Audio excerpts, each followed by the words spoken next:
Whenever there's an argument between your heart and your mind, follow your heart.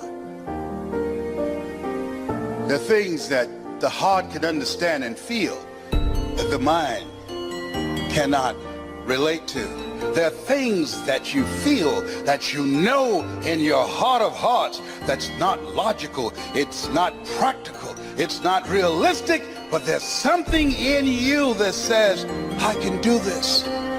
If you do what is easy, your life will be hard. People that are hungry are willing to do the things today others won't do in order to have the things tomorrow others won't have. People that are hungry are relentless. People that are hungry are unstoppable. People that are hungry refuse to give up.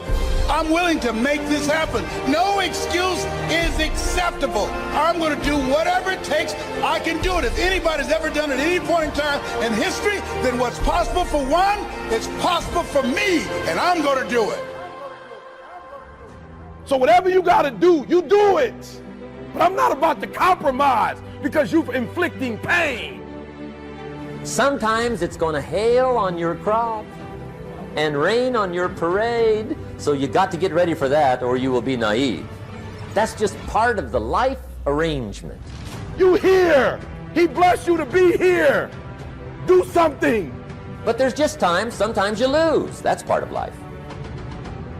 And there are those of you were this close, but you compromised. If you're still talking about your dreams, if you're still talking about your goals, but you have not done anything, just take the first step. You let your feelings get the best of you. I'm asking you to take the first step. The first step is stop talking about it. The second step is just take one step toward it. And then the next day, take another step toward it.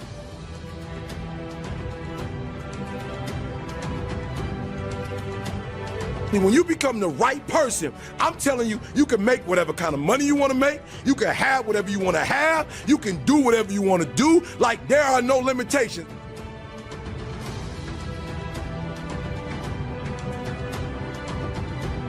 Somebody telling you when to come to work. Somebody telling you when to take lunch. Somebody telling you when to do a vacation. Somebody telling you what you can and cannot do. Some of us, we were born to fly.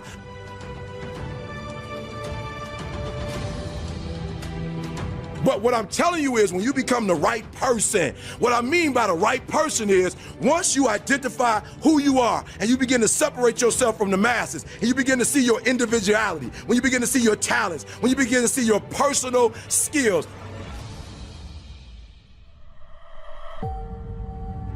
It's all about freedom, and the more you become you, listen to me, the more you become you, the less you got to take orders, and the more you can start giving orders. And I'm not talking about giving orders to others, I'm talking about giving orders to yourself. You can't get to the level economically where you want to be until you start investing in your mind. You're not reading books. I got guys in school talking about they want to be rappers and they don't have a dictionary. You want to be a rapper and you don't have a thesaurus? I'm challenging y'all a book a week. I'm challenging y'all to go to conferences. I'm challenging you guys to invest in your mind. Every day when you wake up, every single day when you wake up, you got two options. You can look at the clock and hit the snooze.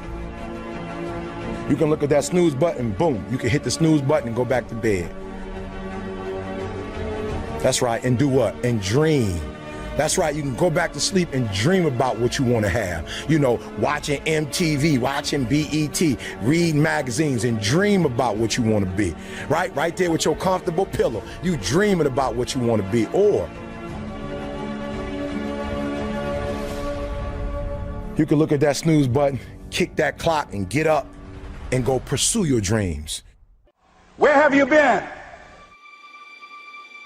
Why are you here? And where are you going? You look at your life, you look at what you produce. Is it giving you what you want? Are you living on purpose? Are you living your dream? Are you acting on your ideas? Are you doing all you can do? Have you gotten comfortable? Are you procrastinating? Are you evading your own greatness? Are you surrounding yourself with people that can nourish you? Are you challenging yourself? Are you experimenting? Are you learning something different? An adventure, or is it boring?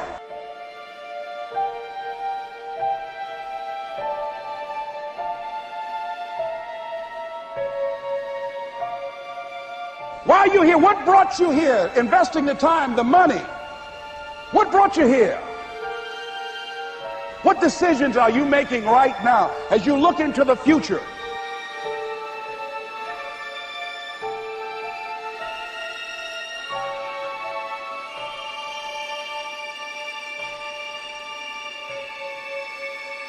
Where are you going with your life?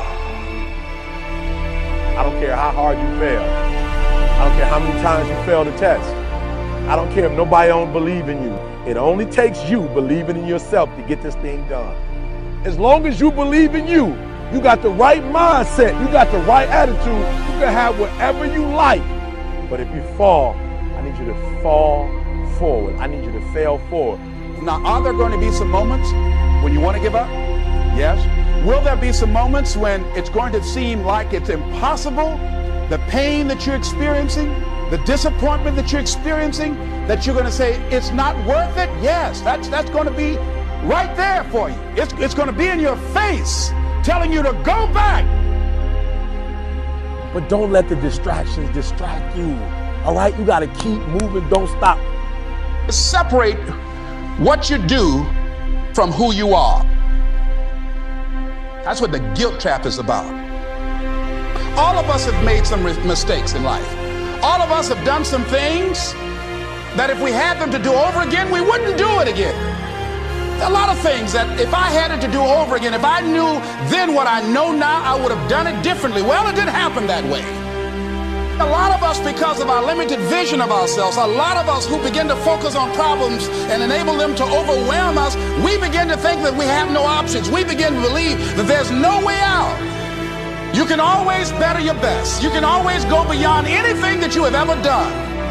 And I'm saying that the fact that you're still here, that you're still breathing, you've got some more work, and you owe it to yourself. So when you get up in the morning, that you can look yourself in the face and say, hey, I'm living my life on my terms. But I tell you, there are some times in life where you fall down and you feel like you don't have the strength to get back up. Pretend that everything's okay when it's not, and you go home and lay in your bed when no one's looking at you, when you don't have to impress anybody, and fear comes in. You know the fear that you have as soon as you walk into the doors of your house. Maybe there's a broken home. Maybe you have doubt in your life. Maybe you don't know for sure what's going to be happening in the future and it scares you. Maybe you're worried about what people think of you, what people say about you. Just that fear paralyzes you. And I just want to ask you today, do you think you have hope? Every time you've done something you're not supposed to do, people say, Eric, your mother's a tyrant. You're right. She kicked me out. You're right. She's mean, but she developed a man because she put me out there and said, you're going to have to grow up. And some of you have never learned to grow up. And so every time something get hard, you quit, you call mama. I dare you to take a little pain. I dare you. I dare you not to go home. Somebody said, I gotta go home, I feel bad. Go through it. You ain't gonna die. At the end of pain is success. You're not gonna die because you're feeling a little pain. We have gotten to a point where it's midterms and we're moving forward. The days of you getting money, I'm not saying we quitting, but I'm saying the day has got to go from external to internal. You have to give it everything you got. No more TV, no more parties, no more playing. If you don't have a 4.0, what you need to be doing is studying. Stop being this high school dropout. Stop giving up. Stop sleeping on the street. Stop walking up and down Finkel Avenue like you ain't got nothing, and get your GED. Stop being afraid to take a test. I don't care about the fact I'm in a hole now. Doesn't matter about where I am. The last chapter to my life has not been written yet. If you judge me now, you'll judge me prematurely. Stop being afraid to go to college because your daddy didn't go and your mama didn't go. I haven't exposed all my stuff yet. Stop being afraid and be the best Eric Thomas you can be. But listen to me, it's going to be hard. It took me 12 years to get a 4-year degree, but I got it. And guess what? On a degree, it don't have dates. So if it took you 4 and it took me 12, it don't show up nowhere. I'm still in the process of transforming my life. I'm still in the process of becoming. Yes. Yes.